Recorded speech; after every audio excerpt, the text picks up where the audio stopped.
week we were always hitting the nail by the head. Tichitaura pamusoro pekugona kupika kana kuunderstand reward kana ichinge yauya. Because reply yakati, and men shall give to your bosom. Give and it shall be given back unto you. Pressed down. Yes. Shaken together. And pressed down, shaken together, and running over. Shall men give unto your bosom? So, one word the put men back with what give back. Don't a challenge people because they don't know how to handle men who then come with what is supposed to be theirs. Most of the times, those men, when they come, they don't look like the ones that are not going to kubatsira. Most of them, they look like they need help. Most of them, they look like they are weak. We're going to check 1 Corinthians chapter number 1, verse number 27. You know, for God has exalted the things that the world despise. Wakatora zvinhu zvinoshamisa achizviisa mumidziyo yakazvidzika kuti anyadzise zvinoti zvakangwara. Because the wisdom of God is the foolishness unto them that are perishing. Yes. Saka ukatarisa pakawanda nyasha dzamwari dzeta kuita kunonzi kuwanda. Ibasa rako kugona kufukunura kuziva kuti apa ndipo pane reward yangu, ndipo pane giving back to me. Saka izvozvo zvinoto understandwa nemunhu ari spiritually sound, anogona kunotisa potential iri muvanhu. Like I told you last week, ndichiti David akatora vanhu vairatidza sekunge they were beaten and stricken. Vanga vari muswereti, vamwe vanga vane mhosva dzavanga vapara. Okay, people of bad repute, people vanga vasina chakanaka chavaigona kutaurwa pamusoro pavo. Those are the people that he took in, trained them, akagona kumanifesta changa chakavigwa nezvikwereti pavari. Vakava the mighty man of David. Right, today, ndauya nescripture yeye yandakazopedzera yeye time ikatidya, which is Proverbs number 25 verse number 2. You know, it is the glory of God to conceal a thing, but it's the glory or the honor of kings to search out a matter. Saka kuti Mwari anzi Mwari nekuti anzi glorify you, zviri maari pakuviga zvinhu zvekutoti pauri papavi, there are things that are hidden by God that are inside of you, but people, they just know you as a producer and as a journalist or as a presenter. Saka vanogona kuperera ipapo, but unofunga kuti ndo zvega zvakafirwa naKristu Pauri. Pane zvimwe zvakavigwa zvinonida makings to search out and to bring out. The reason why you are fighting with your spouse is because you have not seen beyond the natural about them. There is something that is more precious about them that you need to find out and manifest. Listen to me. Anyone who has already manifested what they carry, they don't belong to you, because it took someone else to reveal that. That's where they belong. Basarako, you need something chili raw. Let me go come to first. I want you to understand something. You want Muruman Terera. You want Muruman Geza. You want Muruman Zujima. You want Muruman Zuchakaskaf. Or you want Muruman Zodi. You want this sweet guy. You want this that. Ukamuana Murume. One thing for sure you must know. That man doesn't belong to you. Because buku yakatota zvinakunaka kuti munhu agara ari ega, kuti ari ega anga ari incomplete, anga akapfeka marags, anga asiri kugeza, anga asiri kugona kuita zvakanaka. Saka ibasa rako kuuya mulife yake kuti uzotanga kunatsa zvimwe zvinhu kuti anake. Ukamona akanaka kare, pane mumwe mukadzi akauya iwe usati wauya akamunakisa, ndeo muridzi wake iye. That's why uchizopinda muma relationships where you are not respected. Why? You are coming to just harvest what you have not discovered. Someone else made them to become who they are today. So that they still owe that person, not you. You are just a spender. Ukatobva life market nani event. Haana chaanogona kuzoshuvira kuti dai anga uripo waimubatsira chakati. Nda zvese zvauri kuwana zviri panzvimbo izvi. Someone akauya akati, men shall give unto my bosom. Ndokutanga kufukumura zvakavigwa. That man wauri kunzwa anobowa akadai ane goodness iri maari iri kufana kuunearthwa newe. That woman wauri kufunga kuti anorwadza ane zvakavigwa naJehovha zviri maari. Ibasa rako to search out the matter. So today ndikunyanya emphasize panhau dzeku understand a divine helper kana auya. Iwo wakabatsira vanhu. Iwo une vanhu vawakata pass on to the next level. Ibasa rako rese. But iwewo wacho uri kunida help. But I want you to know, help will come from uncommon places. Vana Paul vachienda achida kuenda kunomira pamberi paCaesar, they experienced the shipwreck, and then vakazobudikira pane imwe island yainzi Malta zviri kunzi, and the barbarians showed us much kindness. Who are the barbarians? People that are barbaric, people that you don't expect to show mercy. Saka Mwari anoviga provision yako muvanhu vasina kufitwa kuitira kuti vane pride vatadze kuaccessa zvinhu izvozvo. Mwari paakauya pamba paAbraham anga ine shena zvinotoda anogeza shena idzodzi, but ari iye akatakura news dzaIsaac. Saka dambudziko rako wakatadza kusecha meta pane zvakavanzika. I've got a story here that is in the book of Acts chapter number 23 from verse number 16. Paul was in prison. But even though he was in prison, there were people that needed to kill him, including the church leaders. So there were people who hated him so much. Over 40 of them who bound themselves under an oath that they would neither drink nor eat anything until Paul dies. They were planning these things. We can check up on a Proverbs chapter number 23, verse 11. God stood with Paul in prison. And he said, Hana, Vangelia Organization, Ndikuida. Ndoda kuti uende unomira naye kunana Felix nekunana Caesar. Saka kusunga ukaisinya strategy kunokusvitsa kwandira kuti usvike neevangeli. The Lord stood with him. Hear me, Zimbabwe. The Lord stood with Paul. Spoke issues to do with the gospel. Never spoke about the conspiracy. And he left. Then people, Arutara conspiracy, somewhere else. Jirikunzi, Kanjadzi. Or Kanjadzi ka Paul, mwana wacho, kakomana. Ndoka kanzwa vanhu vachironga against Paul. Paul, the chief apostle, anomira na Jehovah. Haana kuudzwa na Jehovah wa anomira naye kuti kune vakuda kukuuraya. Zvakanzwiwa nekamufana. Ndokakamhanya kadokosa uncommon places. Saka Paul kana uine vamwe vawakaseva mashuro. Kana kuine vamwe vawakaitira zvakanaka. Kana yakuita given back unto you.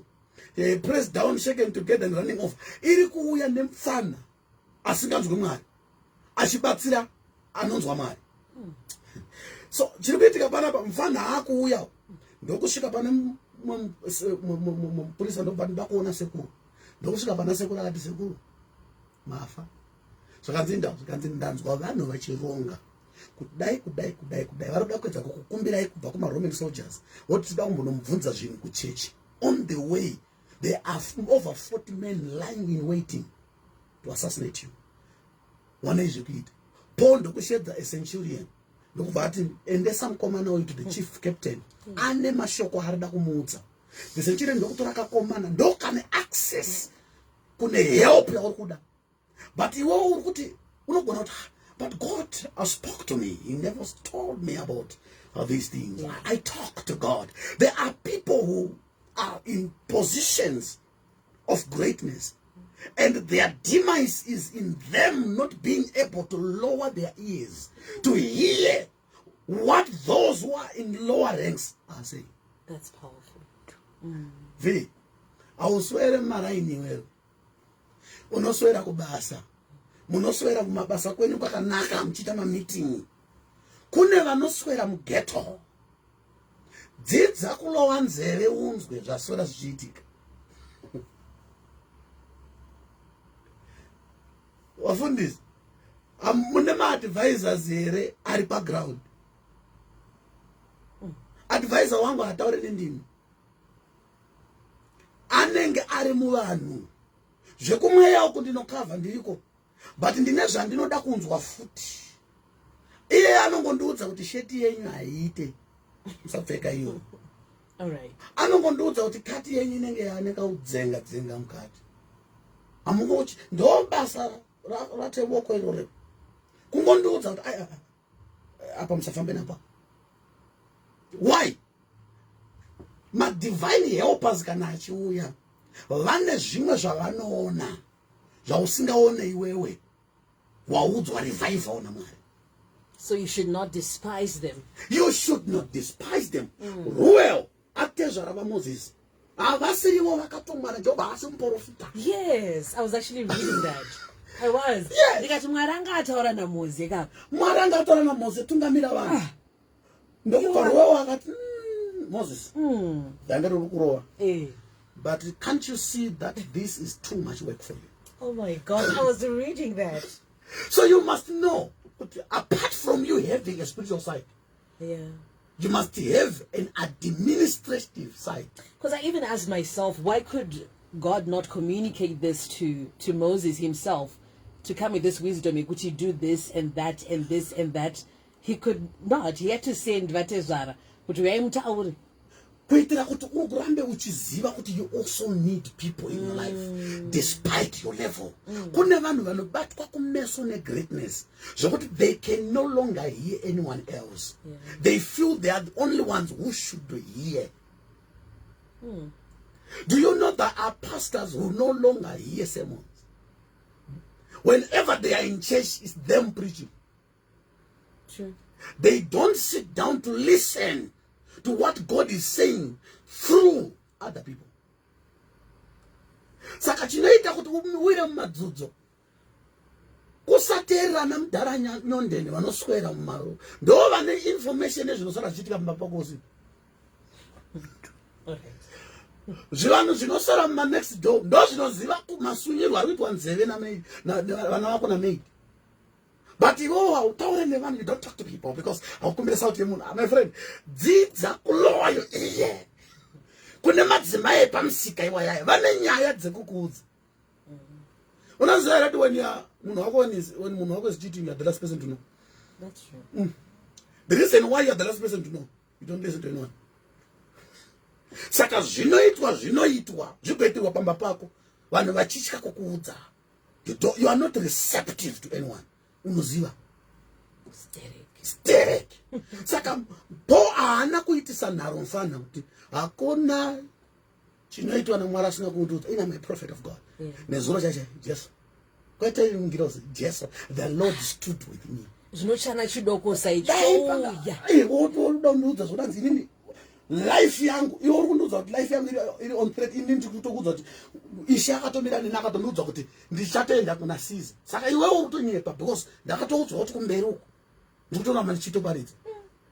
My friend, kuti zvakataurwa naLord kuti uchanoapia pana Caesar zviitike, teerera mufanaka nawe. Ukasateerera that assignment ichapedziswa nemumwe waenda. Kandi uchaipedzisa uri pawheelchair. Unoziva here Van Dam ukamona achienda kunorescue adzimai vake ane dzimwe hondo dzaanohwanda opfuurira mberi. Chii chiri kuitika? Hazviri kuti vaari kuhwanda ari kuvatya. Anorova vese ndandimainekita. But anoziva kuti it's too much unnecessary energy being dispensed. Saka anochengeta energy for the real fight, the real battle. Are behind time. Saka anombowanda. The reason why you're always fighting spiritually, unezvinhu usingateerere kune vanhu vari kana vari kutozviona tizvo uri kuda kuti zvese dziuye dziri hope kwauri uri kuda kuti zvese zviye zviri mavision. Saka every time you are nursing wounds, things that you would have avoided, you go straight into them. You fight, you win, but nobody muchikamina because it's a battle. Unomborowa gumbo rombovhunika wozokunda wooneka uine mavanga, but mavanga iwayo waigona kuma avoida, dai waigona kunzwawo vamwe vachitaura. Vanhu vakatumwa naJehovha vese vauri kuona 7 billion vari panyika. God can assign anyone to assist you, but can you notice them? Because most of them, they look like Amfana. Yeah. Okay. David asvika Ziklag raputswa ndokubvunza Mwari, ndoteera here, ndorikavha here, ndinoovateka here? Mwari akatenda unovateka ende ucharikavha. Apedza kudaro Mwari ndobva asuna muromo, haana kumudza direction kwaenda muvengi. Direction afana kutsvaga ega. Achifamba ndokusangana neka enemy kanga kaziya nenzara kadropwa munzira nevanhu vanga vapamba. Haana kusvika akati ndimi munobada kutora vakadzi vangu achiisa pfuma, haana kudaro. Akakapa chingwa kuti pabude information. Mwari akuudza zvemweya, enda ucharikavha. But how are you going to recover kana wagona kupa muvengi kachingwa? Akawana simba achakuudza kwavaenda, then you will recover. So dzidza kunotisa kakadonha munzira kadropererwa iwewe naJehovha, zvauchaita nako zvinodetermine what you are going to harvest. Tsano dzati nguva dzapera. It's the glory of man to search out a matter. It's the glory of man to search out a matter. Samukazozwa kuti David akazorikavha, akaita sei, akarescue madzimai vake nechichichi. Mujeni muneka munhu kaakaona kaitonzi kaEgyptian, akakatarisa so kanga sina kana basa so kakamuti nenzara ndogona kutaura pentange ndaja ndokubva akafida pachingwa chauinacho chaunoti ndechevana, pane chimwe chemuvengi kuti akuudza kwakaenda zvinhu.